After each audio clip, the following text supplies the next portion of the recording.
Hello folks, this is Johnny again. Now, some people have been wondering why for this mixing contest I'm conducting right now, I do not allow drum replacement. Some people have even been complaining about it. Well, let me explain to you why. There are a couple of reasons.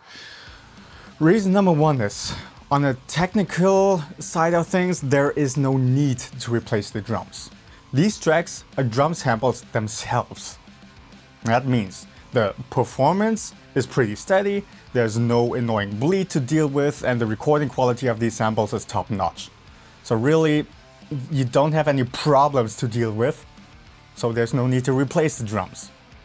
If you would be working with badly recorded drums, live drums in a bedroom or something, then it makes sense to replace the drums. But in this case, nah, not really. The second point, also aesthetically, there's no real reason to replace the drums. See, as a mixer, what you're really supposed to do is make a song sound mixing-wise the way it also sounds musically. That means when the drum or when the instruments as a whole fit the music, then it's not really your place to say, I don't like how that sounds, I want to replace it with something else that I prefer. No, the music needs to be the center of it all. It needs to be the center which your mixing decisions revolve around. And if you would check out these drums, then you will notice they fit the music perfectly fine. So also there, no real reason to replace the drums. Next point is, this is a mixing contest. I want you to show me what you can do. And that means I don't want you to just slap your preferred drum mixing tablet onto this project. That's not mixing and that's not a challenge. That's just boring, to be honest.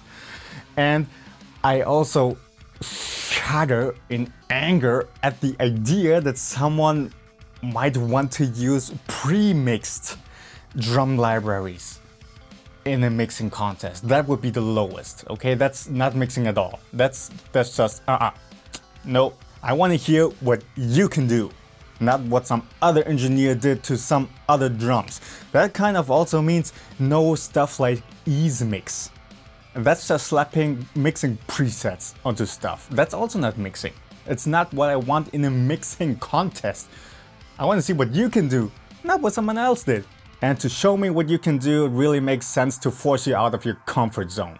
So you need to work on something that you haven't worked on before, like these new drums, and that will show me what kind of mixing decisions you can do and how developed your ear is, and yeah, where you're going with it.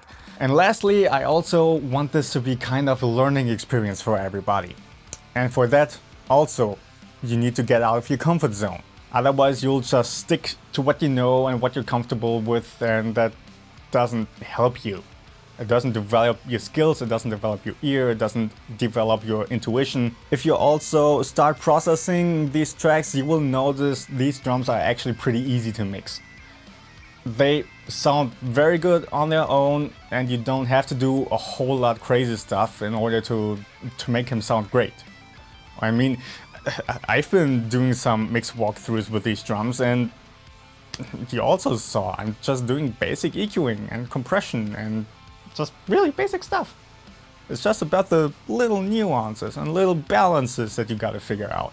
Now, some people also have been wondering, since the point is make your decisions according to what fits the music, well then why did I include the DI tracks for the guitars instead of the amped tracks that would already fit the music? Well, the thing is, this is about winning amp simulators. 3 of some of the best in the market right now. So you gotta show me what you can do when it comes to dialing in tones. I want those amp sims to go to someone who can actually put them to good use. So I hope that clears things up a little bit. Don't replace the drums because it's lazy. I want to see what you can do outside of your comfort zone, because that's really where someone can show their mixing prowess.